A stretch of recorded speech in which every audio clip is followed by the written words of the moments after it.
Hello everyone, welcome to your channel GK facts में। दोस्तों, आज की डेट है 25 जनवरी और जानेंगे 25 जनवरी से करंट अफेयर का इम्पोर्टेंट टॉपिक। दोस्तों, आज का हमारा टॉपिक है 5 alarm global fire.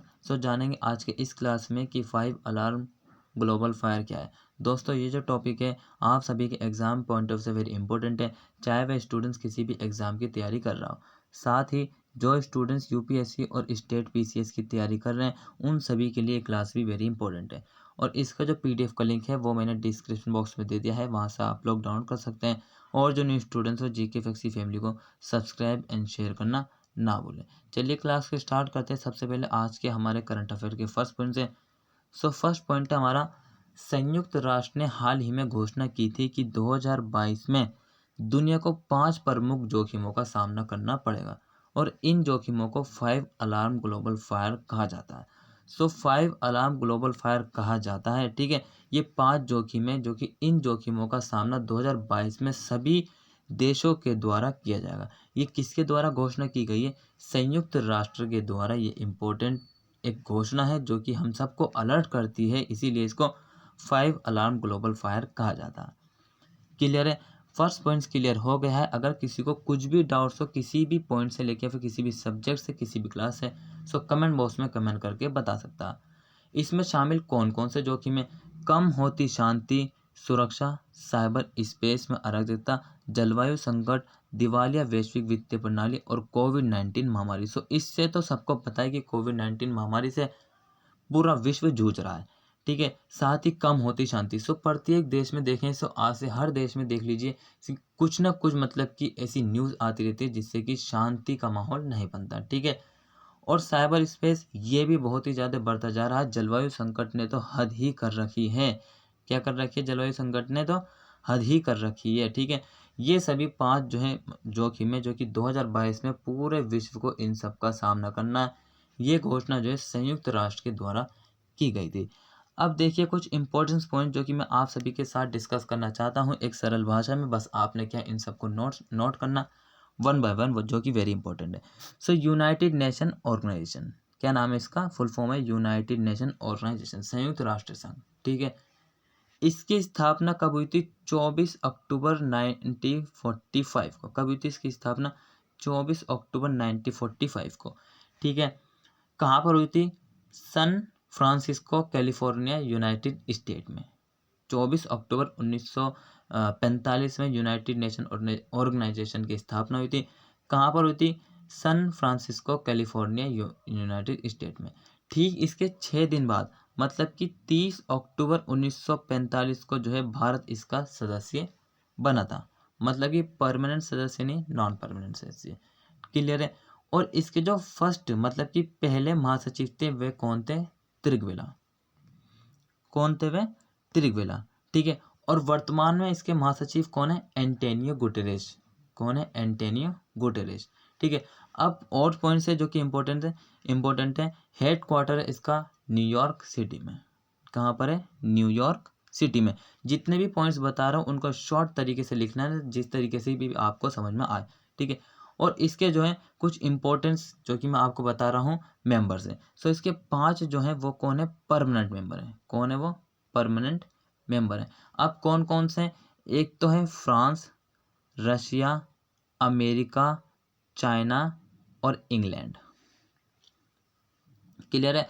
10 non permanent member है जिनके बारे में पूछा नहीं जाता, ज़्यादातर पूछा जाता है 5 परमानेंट मेंबर के बारे में। क्लियर है? अब इसके जो है 6 प्रमुख अंग हैं। ये तो हो गए देश जो कि इसके परमानेंट मेंबर और नॉन परमानेंट मेंबर है। अब 6 इसके क्या है? इंपॉर्टेंट ऑर्गन है। फर्स्ट वन इज महासभा। क्या है? महासभा, जो कि सबसे ही महत्वपूर्ण अंग है संयुक्त राष्ट्र संघ का। उसके बाद सुरक्षा परिषद, आर्थिक एवं सामाजिक परिषद, अंतर्राष्ट्रीय न्यायालय, न्याय परिषद या ट्रस्टीशिप काउंसिल, और नंबर 6 है सचिवालय, ठीक है। महासभा नंबर 1 सुरक्षा परिषद, नंबर 2 नंबर 3 है आर्थिक एवं सामाजिक परिषद, नंबर 4 अंतर्राष्ट्रीय न्यायालय एंड न्याय परिषद या ट्रस्टीशिप काउंसिल और सचिवालय, ठीक है। ये मैंने आपको 6 महत्वपूर्ण जो इसके अंग हैं यूनाइटेड नेशन और हाँ, यूनाइटेड नेशन ऑर्गेनाइजेशन के, ये मैंने आपको बता दिए। सो इम्पोर्टेंट थे जो भी मैंने आपको पॉइंट्स बताए। अब ये जो भाई बात करते हैं, दोबारा वापसी इसी पॉइंट्स पर आते हैं कि जोखिमों जो बताए हैं 5 अलार्म ग्लोबल फायर जो बताया है संयुक्त राष्ट्र के द्वारा, इसका समाधान क्या है? सो इसका समाधान जो सुझाव दिया गया है यूनाइटेड नेशन के द्वारा कि जोखिमों को रोकने या कम करने के लिए जो है सभी देशों को आपातकालीन मोड में जाना चाहिए। 5 जो जोखिम बताए हैं जिनका सामना 2022 में करना, उन सभी को रोकने या फिर कम करने के लिए सभी देशों को आपातकालीन मोड में जाना चाहिए। और जलवायु संकट से निपटने के लिए हिमस्खलन कार्रवाई या समय की मांग है। जलवायु संकट को कम करने के लिए तो हिमस्खलन कार्रवाई और समय की मांग है। दशक के अंत तक वैश्विक उत्सर्जन को 45% कम किया जाना चाहिए। ठीक है, नेक्स्ट पॉइंट है वर्तमान परिदृश्य क्या है। संयुक्त राष्ट्र के अनुसार महामारी अमीरों के पक्ष में है, ये तो रियल है। देखिए इससे क्या हो रहा है, जो महामारी आ रही है इससे अमीर तो और अमीर हो रहा है, लेकिन गरीब और गरीब हो रहा है। ठीक है, और गरीबों को दंडित कर रही है। ठीक है, साथ ही वैश्विक वित्तीय प्रणाली दिवालिया है।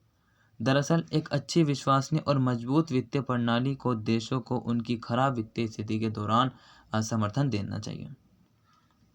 जिस देश की उनकी वित्तीय स्थिति खराब हो गई है, उन सभी को जो ऐसी मतलब की कंडीशन में, ऐसे हालात में उनकी क्या मतलब उनको समर्थन देना चाहिए। ठीक है, नेक्स्ट है दुर्भाग्य से अब ऐसा नहीं हो रहा। एक तरफा निवेश किया जा रहा है, इससे एक तरफा रिकवरी हो रही है। किसी को भी किसी अन्य देश से कोई मतलब नहीं है। ठीक है, साथ ही सब चाहते हैं कि मेरा विकास हो खाली और किसी का ना हो। सो इसीलिए एक तरफा इन्वेस्टमेंट किया जाता है, जिससे कि किया जाता है जिससे एक तरफा रिकवरी हो रही है। क्लियर। नेक्स्ट इज इंटरनेट की पहुंच बढ़ाने की ज़रूरत है। ठीक है, 3 अरब से ज़्यादा लोग अभी भी ऑफलाइन हैं, यानी इंटरनेट तक उनकी पहुंच नहीं है। इंटरनेट की पहुंच से जो है बहुत सारे फ़ायदा होते हैं। ठीक है, न्यूज़, सबसे पहले न्यूज़ पता लग जाती है। और उससे क्या होता है, कुछ अलर्ट मतलब कि कुछ ऐसा मतलब कि जैसे कि बताते हैं कि मतलब भूकंप वगैरह के बारे में बताते हैं। ठीक है, उससे क्या लोग अलर्ट हो जाएंगे। और विश्व की सरकारों को डेटा के दुरुपयोग, साइबर अपराध और गलत सूचना पर तत्काल कार्रवाई करनी चाहिए। ठीक है, साइबर अपराध हो गया और डेटा का दुरुपयोग हो गया, इन सभी को जो है इन सभी पर सरकार के द्वारा जो है तत्काल कार्रवाई करनी चाहिए। कभी कभार क्या होता है, कुछ ऐसे लोग होते हैं जो कि उनके बैंक में से पैसे भी गायब कर देते हैं। ठीक है, इन सभी पर रोक लगानी चाहिए सरकार के द्वारा। मध्यम आय वाले देश कर्ज राहत से वंचित हैं। ठीक है, कर्ज राहत से वंचित हैं। गरीब देश सबसे धीमी वृद्धि या बिल्कुल भी विकास नहीं कर पा रहा है। गरीब देश सबसे या तो धीमी वृद्धि है या फिर वो विकास ही नहीं कर पा रहा है। और गरीब और मध्यम आय वाले देश जबरन पलायन का सामना कर रहे हैं। इन 2 पॉइंटों से रिलेटेड कुछ इंपॉर्टेंस मैं आपको बात बताता हूँ। जो कि एक देश क्या है, चाइना। कौन है? चाइना। चाइना की नीति क्या है, क्या करता है कि देश जो है मतलब थोड़े गरीब हैं। ठीक है, मतलब कि वहाँ की जो आर्थिक स्थिति वो ठीक नहीं है, उनको कर्ज देता है, साथ ही क्या उनको गुलाम बनाता है चाइना। ठीक है, ये भी इसमें पॉइंट्स दिए गए हैं कि इस तरीके से मतलब कि जो गरीब और मध्यम आय वाले देश है वो जबरन पलायन का सामना कर रहे हैं। साथ ही वो मतलब कि विकास से बिल्कुल ही क्या है, वो पर है। ठीक है, दूर है, या तो धीमा है या तो वहाँ पर हो ही नहीं रहा है। क्लियर। पूरी दुनिया में व्यक्तिगत जानकारी का दुरुपयोग और हेरफेर किया जा रहा है। मानवाधिकार का भारी उल्लंघन और लोकतांत्रिक संस्थाओं को कमजोर किया जा रहा है। जितनी भी व्यक्तिगत जो इन्फॉर्मेशन होती है उसका दुरुपयोग और हेरफेर किया जाता है। और मानवाधिकारों का भारी, जो भी मानवाधिकार के जो मतलब कि मानव के जो राइट्स हैं उनका उल्लंघन और लोकतांत्रिक संस्थानों को कमज़ोर किया जा रहा है। क्लियर है? यहाँ तक आई होप आप सभी को समझ में आया होगा। अगर किसी भी स्टूडेंट्स को किसी भी पॉइंट से कोई भी मतलब कि कन्फ्यूजन है या कोई डाउट्स है, तो आप मुझे कमेंट करके बता सकते हैं।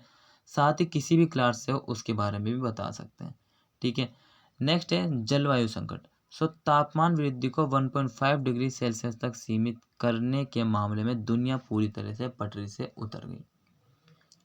जो तापमान वृद्धि को 1.5 डिग्री सेल्सियस तक सीमित करने के मामले में दुनिया पूरी तरह से पटरी से उतर गई।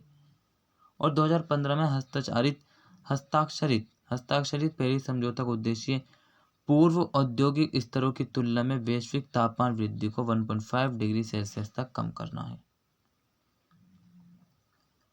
2015 में हस्ताक्षरित पेरिस समझौते का उद्देश्य पूर्व औद्योगिक स्तरों की तुलना में वैश्विक तापमान, जो भी वैश्विक तापमान है उसकी वृद्धि को 1.5 डिग्री सेल्सियस तक कम करना है तापमान को। ठीक है भाई, क्लियर है। सो आज का जो आपका करंट अफेयर का क्लास था वही यहीं कंप्लीट होता है। आई होप आप सबको समझ में आया होगा। अगर आपको आज का करंट अफेयर क्लास समझ में आया है सो प्लीज़ चैनल को लाइक करना ना भूलें, साथ ही सब्सक्राइब और ज़्यादा से ज़्यादा बार इसको शेयर करें और साथ ही रोज़ हर क्लास को वॉच करें। ठीक है, मिलते रहेंगे इसी तरीके से जीके फैक्सी फैमिली में। Till then take care, all the best, have a nice day, thank you for watching this video all of you.